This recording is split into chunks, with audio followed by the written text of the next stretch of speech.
What's the story, folks? Welcome back to Gaelic Games Fan TV. It is the team news ahead of tomorrow and Sunday's All-Ireland Senior Football Championship semi-finals. Obviously, two games taking place. We have Dublin against Monaghan and we have Derry against Kerry as well. We do have Down versus Meath, and we will have the team news for both of those two matches taking place in the Tailteann Cup final. Obviously, it took a bit of a while to get this stream going. We were waiting on Monaghan's team news. Definitely a bit of a delay there.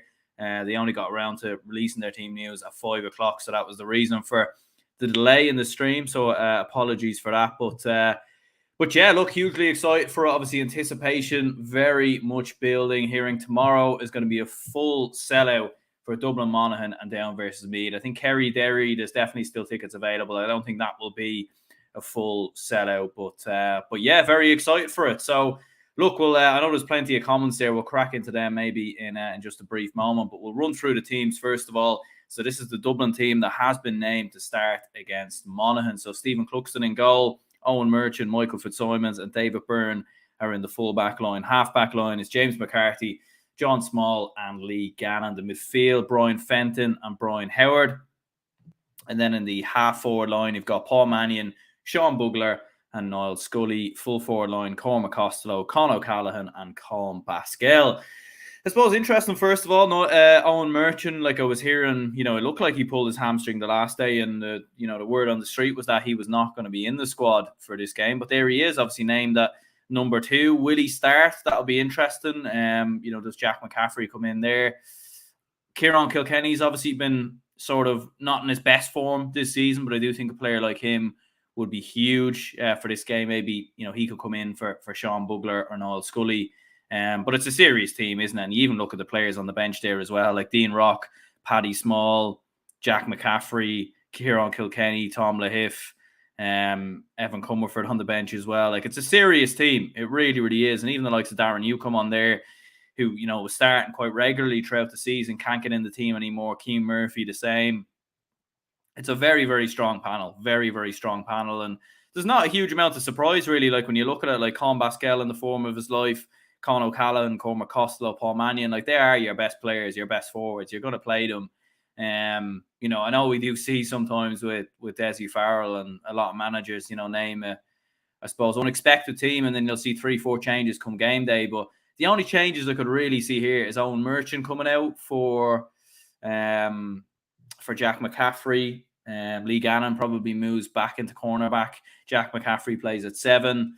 And then probably maybe Sean Bugler to come out for Kieran Kilkenny. But then again, Kieran Kilkenny didn't start versus Mayo. So, there could be some, it's not unlikely that Kieran Kilkenny is on the bench. But again, it just shows how strong Dublin's panel is. I mean, Kieran Kilkenny was probably Dublin's best player last year, in my opinion. He might have won an All-Star, or he was definitely in contention with one. And now he can't even get into the Dublin team. Do you know that way? So, yeah, kind of mad to think. The Monaghan team, then, as we were saying, there definitely was a bit of a delay on this team going up. It was definitely the last team to be named. But there it is anyway. Rory Beggan in goal, Ryan O'Toole, Kieran Duffy, and Ryan Wiley in the full back line. The half back line, Carl O'Connell, Conor Boyle, and Conor McCarthy. Midfield, Carl Gallagher, Killian Lavelle. Half forward line, Stephen O'Hanlon and Micheál Bannigan and Ryan McInespy. And then the full forward line, Jack McCarran, Gary Mohan, and Desi Ward. Obviously, Conor McManus named on the bench. I suppose he was named on the bench the last day, and that proved to be the case. He came on late on against Armagh. And yeah, look, I mean, to be fair, like, if Monaghan can keep it tight and keep it close, and there's only a couple of points in it, 3, 4, 5 points in it, going into the final 10, 15 minutes, and you bring a player like Conor McManus on, that could really change the game. It really, really could. Ryan O'Toole obviously coming in as well. He didn't start the last day, I don't think, so that'll be an interesting one. Obviously named at a cornerback there as well. Obviously, we've seen how well he played against Tyrone, in fairness, getting that late goal. So, yeah, that is the Monaghan side. Like, I mean, not a huge amount of surprise there from looking at it, I suppose. Like, Conor McManus hasn't been starting regularly for Monaghan this year, and he probably is more effective coming off the bench than maybe starting. So, yeah, like, would you expect him to be named in the starting 15? Probably not, because he wasn't against Armagh, in fairness. But look, there's some good options on the bench. Sean Jones is a good player. Darren Hughes obviously can come on. Shane Carey came on the last day as well. Kieran Hughes obviously as well. Kieran Hughes not named to start, actually. That's probably a bit of a surprise. He's usually a regular starter, isn't he? So yeah, look, we'll see what happens. We will see what happens indeed. We'll run through some comments here. Farney Fan TV, Vinny Corey, psychological mastermind, delaying team reveal to get in the Dubs' heads. There we go. To be fair, I don't really think that was what was happening. I don't think, to be fair, I don't think Dublin are afraid of Monaghan. I don't think Monaghan are afraid of Dublin, and I don't think there's anything there, that will throw up either camp, and especially this Dublin side, who've obviously been through the wars on multiple occasions against multiple different teams in the last couple of seasons. But yeah, look, obviously it did take a while for the team to come out. I mean, look, it's 24 hours before throwing. It's not a big deal, or anything like that. But yeah, maybe they just decided to put it up at 5 o'clock, and that's just the way it is. Dubs fan says, greetings from Spain. Looking forward to the game tomorrow in Kennedy's Bar, Malaga. Can you please say hello to my kids, Shane and Ella? Hello, Shane and Ella. Best of luck up to Dubs. Everything else, enjoy enjoy watching it in Malaga. Definitely better weather, I'm sure, there than here in Dublin. It's literally like a winter's day here in Dublin. It's been dark since about 1 o'clock, and it's meant to be like that tomorrow as well, by the way. So any fans coming up to Crow Park tomorrow, bring your jackets, that kind of inflatable thing that people put on them. Bring all the stuff up, because it's going to be bad weather tomorrow. Looking forward to sipping some pints and watching the games tomorrow. Says, hello, my name is James. Me too. Aaron says, hi, Aaron, how's things? Enjoy the game. Unfortunately, won't be there, but hope all is good. What's your predictions for the Meadery Down game? I think Down will win. I think Down will be too strong. I think they will have enough. I just think Meath kind of only have one way of playing, really, which is very direct, kicking into their full forwards. And I just think Down will be sharp enough and will be quick enough to drown out the Meath forward line. And I think Down are coming in with serious momentum as well, having obviously scored 8 goals against Laois. But yeah, I suppose we'll crack on then to the other semi-final, which is taking place tomorrow, and the team news here. So this is the Kerry side. So in goal, Shane O'Ryan. Full back line, Graham O'Sullivan, Jason Foley and Tom O'Sullivan. Half back line is Paul Murphy, Tyke Morley and Gavin White. Midfield, Jeremy O'Connor, Jack Barry. Half forward line, Darragh Moynihan, Sean O'Shea and Adrian Spillane. Full forward line, Paddy Clifford, David Clifford and Paul Gainey. I think that's the same team that started versus Tyrone. And so no changes there by the looks of things. Yeah, you're looking at the bench. Kerry do have good options there with Tony Brosnan, Mike Breen, Stephen O'Brien. As I was saying in the preview show, could really be a player to come on and possibly make an impact. Even as someone like a Donald O'Sullivan maybe as well, big, or Barry Dan O'Sullivan as well, two big sort of strong players with a lot of presence. That they could definitely maybe come into the side and make an impact in the closing minutes of the game. But yeah, not a huge amount of surprises there. I suppose when you get into the business end of the championship, teams are, there's no messing around anymore. There's no changing around players. Name your starting 15 and let's get on with it. And to be fair to Kerry, that's what they're doing here. I know, as I said, you see some messing around sometimes. Doesn't seem to be any of that here. Clifford's in the side. Gainey's in the side. Sean O'Shea is obviously there. Darragh Moynihan. And look, all these players played very well the last day. Obviously, Clifford was phenomenal. Adrian Spillane and Darragh Moynihan were two players who, probably didn't get the credit they deserve, because I think the talk all year has been that Kerry probably are so reliant on Sean O'Shea and David Clifford. But I do think the likes of Moynihan, Paul Gainey, Jeremy O'Connor, they all contributed the last day, and that was really impressive, I think, from a Kerry perspective. Looking at the Derry side then, Oren Lynch in goal, Chrissy McCaig, Owen McAvoy and Conor McCluskey in the full back line. Conor Doherty, Garrett McKinless and Porrick McGrogan in the half back line. Conor Glass and Brendan Rodgers in midfield. Half forward line, Niall Toner, Paul Cassidy and Ethan Doherty. Full forward line, Kieran McFell, Shane McGuigan and Niall Loughlin. So yeah, pretty sure that's the same team that lined out the last day as well. No real huge surprise from looking at it there. like Derry probably are when you look at it. When you do look at their team, like you just think how reliant are they going to need to be on Shane McGuigan? Like he's going to need to have. To be fair, he usually does. He usually does have the performances of his life, and he's been in phenomenal form all year. But because you do look at their bench as well, and they do lack a lot of options there, in my opinion. Like Benny Heron, Lakeland Murray, two players you could see coming on. Pora Cassidy maybe. Like, do you know that way? Like they will be very reliant on Shane McGuigan, I think. But look, we know what Derry's going to do. We know how they're going to operate. We know exactly how they're going to set up. They're going to keep the ball for large parts and try and suck the life out of Kerry. And look, I suppose from listening to other shows and everything else, I suppose a lot of people do probably think that Derry, in terms of if there's going to be an upset this weekend, that it's probably more likely that Derry beat Kerry than Monaghan beat Dublin. But look, Derry do have a chance, and I think they'll push Kerry. I think it'll be a game of patience for Kerry. They'll need to keep the run of themselves. And look, to be fair, they've done that against Tyrone, didn't they? But even if the game comes close, I think they'll need to be patient. Porrick says Dublin always make a change or two before each game. Kieran Kilkenny to start instead of Noel Scully or Sean Bugler. Paul Mannion or Cormac Costello will be a right half forward. Balance a little off. Yeah, look, I do agree. I think it's a hard one to know. Like Kilkenny didn't start versus Mayo, but I do think the way Monaghan will set up probably, like they'll probably get a lot of men behind the ball. And I think someone like a Kilkenny who can keep things ticking would be ideal. I think Noel Scully's very good at that as well, but Kilkenny probably is better physically and has a bit more variety in his game. He can kick a lot of points as well, whereas Noel Scully, he wouldn't be a man usually to kick 4 or 5 points in a game. So Kilkenny's come in for Bugler maybe. I think that could definitely happen. And it will be interesting to keep an eye on Owen Merchant as well to see if he does start. Because I was hearing he was injured in the build-up to this one, but he's named in the starting 15, so that'll be interesting.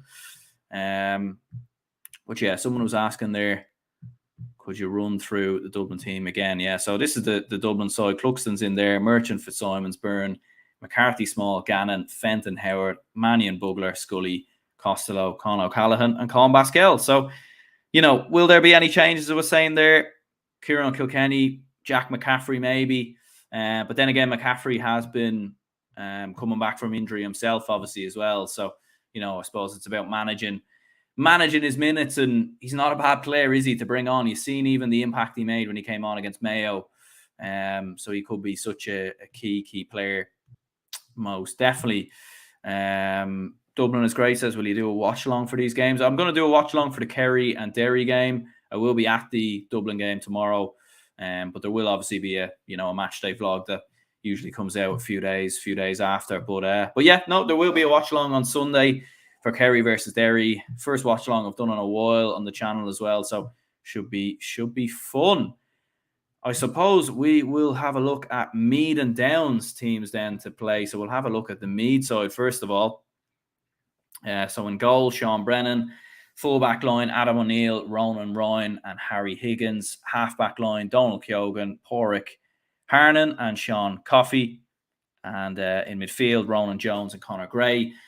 Half forward line, Daithí McGowan, James McEntee, and Jack O'Connor. And full forward line, Jordan Morris, Matthew Costello, and Aaron Lynch. I suppose Meath fans will probably have to let me know what changes you think will happen there. I obviously haven't watched as much as Meath week in, week out as a lot of the other sides.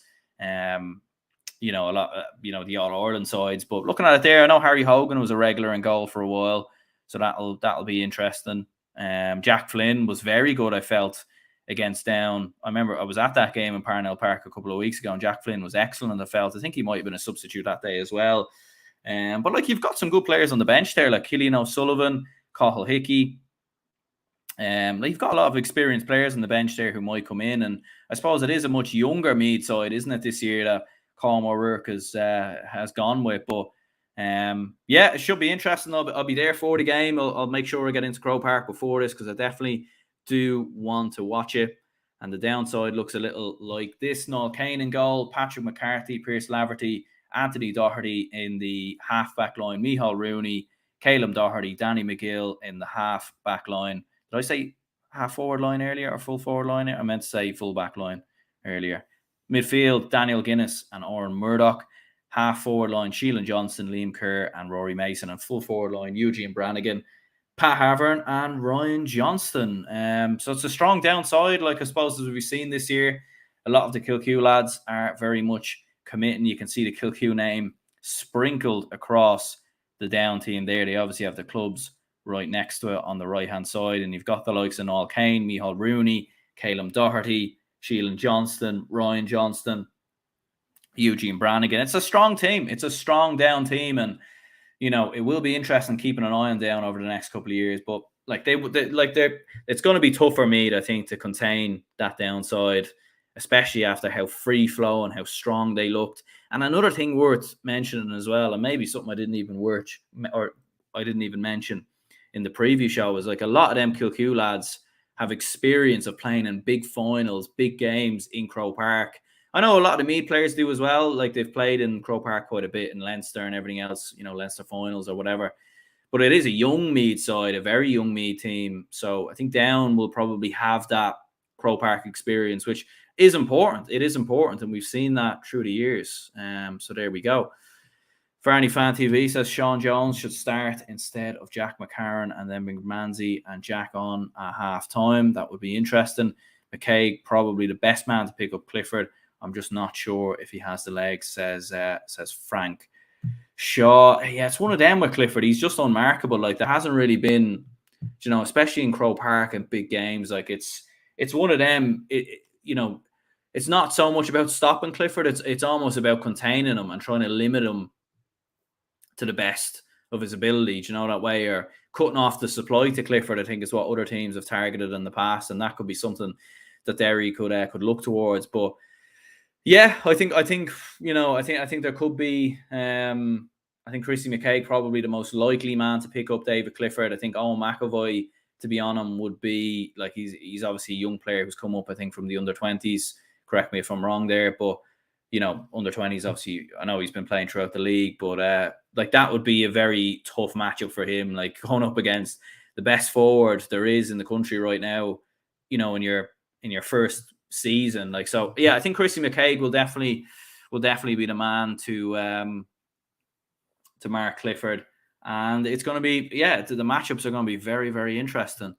Porrick says if Monaghan do not score a total of at least 18, then no chance. 18 or 115 or 212. Dublin do score plenty. Yeah, look, and I think, like, the weather's very bad in Dublin today, and I don't know if it'll be like this tomorrow. Obviously, you never know with Irish weather, but look, that could play into Monaghan's hands. It would be a much slower game, which I think will suit Monaghan. That way, because they'll be the ones sitting in. I think Dublin will have the ball for large parts. Obviously, Monaghan will keep the ball for large parts as well when they have it, but will Monaghan press up on Cluxton's kickouts? I'm not entirely sure if they will, because if they do, they risk leaving a lot of space in behind. And if Dublin get a couple of early goals, like this is kind of game over, isn't it? So I think Monaghan will be trying to contain Dublin as much as possible. So, but look, we'll see what happens. We'll definitely see what happens. What are the odds, Meath? What odds on Meath? what odds on Meath, Monaghan, and Derry? I'd say they're great odds on it. But will they? The likelihood of all of them happening, I think, is very, very slim. Hence why the odds would be very good. Porrick says wide it down, not name their subs as other teams do these times. Is it not compulsory? Croke Park rule? I'm not entirely sure, to be honest with you. Yeah, obviously no subs in the graphic. I'm sure on their website they've named the subs there, but just obviously not in the image. Dylan says Monaghan beating Dublin will probably be one of the biggest upsets ever. Yeah, it would be. I think it probably would be, in fairness. Look, I know Monaghan have had a great record against Dublin in the league, unbeaten in their last 4 meetings against Dublin in the league, but obviously the one, 2 years, or last year, 2022, like, obviously that was a big one, both sides. It was a relegation battle game. I think Dublin went fairly strong as they could. A year ago, obviously they didn't have a lot of the same players that will be playing tomorrow, for example. A lot of the other league games were sort of at the end and the start of seasons. It's a hard one to judge, because I suppose one thing, that's been pretty common for Dessie Farrell throughout his time as manager of Dublin is that we haven't really taken the league seriously. Like, we just don't, that way. But But look, we'll see what happens. Dublin have obviously won the last 4 championship meetings against Monaghan, most recent being in 2017. So it's going to be interesting. Look, I think it won't be a foregone conclusion like a lot of people think, but I do think Dublin should have enough for Monaghan, and they should come through it by 4 or 5, possibly more. But we'll see. The great thing for Kerry is that O'Shea and Paddy are hitting form. So if David is focused on by 3 or 4 defenders, it gives them the space. And Jeremy O'Connor going forward from midfield as well. Yeah, that's the thing, isn't it? Like, it's just more to worry about. And that's almost the thing with Dublin as well, is that if you focus too much on Pascal, then Con could come alive. And, like, not that Con has been poor, but I suppose Con has almost been playing in a different role with Dublin at times this year. He's almost reverted back into what Kieran Kilkenny was doing, which is setting things up around him and everything else. Like, it looks like Con has maybe lost a yard of pace ever so slightly, maybe through injuries. So I think he's being more the provider. But if that flips, if he gets space and time because of the focus on Mannion and Pascal, Con could deliver. Con could deliver. But yeah. Farney says, I'm in the Nally tomorrow, so might see it. Yeah, you might do. I will be in the Upper Cusack, though, so I will be a bit away, unfortunately. Couldn't get a ticket for the Hill, but look, who knows? Who knows? It is a small world, as they say. Monaghan hammered in 2014 and 2017. They certainly were. We haven't lost to Dublin since 2017, so let's keep that going. And Aaron says, who do you think will win the whole thing? I don't know. I think Dublin are probably looking... I don't know. I think Kerry maybe. I think Kerry maybe ever so slightly. I think it's such a hard one because I think Kerry and Dublin are probably very similar in the sense that both have looked quite poor at times this year. Both didn't look great in the league, but both turned up when it mattered. And that was obviously in the quarterfinals against decent teams in Tyrone and Mayo. And as poor as Mayo and Tyrone were on those days, Dublin and Kerry both, done the business and made them look average. So it's a hard one to know. We'll learn a lot more about these 2 games, this weekend. Obviously the Dublin fan in me feels like Dublin have the potential, and we certainly have the players and the panel. I think we've a better overall squad than Kerry. The problem is that I've obviously seen Dublin a few times this year look very poor and very average. But then again, Kerry have looked very poor and very average this year. So it's a hard one. It's a hard one, and I maybe ever so slightly edge it to Dublin, but it's definitely not a foregone conclusion. Do not rule out Derry yet. No, look, Derry will frustrate the living daylights out of Kerry, and it won't be, I think 2-3 points maybe for Kerry. But if Derry can get the run on Kerry early, like it'll be interesting. It'll be interesting. But there we go. That's the team news anyway. Let me know your thoughts on the teams in the comments down below. And best of luck to all involved: Dublin fans, Monaghan fans, Derry and Kerry fans, and obviously Meath and Down fans as well, who are obviously travelling to Crow Park this weekend. Fully packed, obviously, tomorrow, and I think 50,000-60,000 maybe expected on Sunday. So very, very excited for both games. As I was saying, I'll be doing a watch along here on Sunday, and there should be some match reaction out tomorrow after the Dublin Monaghan game at some stage as well, and hopefully it won't be a Dublin loss, because that would be heartbreaking, but we'll see. We'll see what happens. To be fair, I do think Dublin will have enough. But there we go. So yeah, cheers anyone who tuned in. Like, subscribe, and we'll speak to you all soon.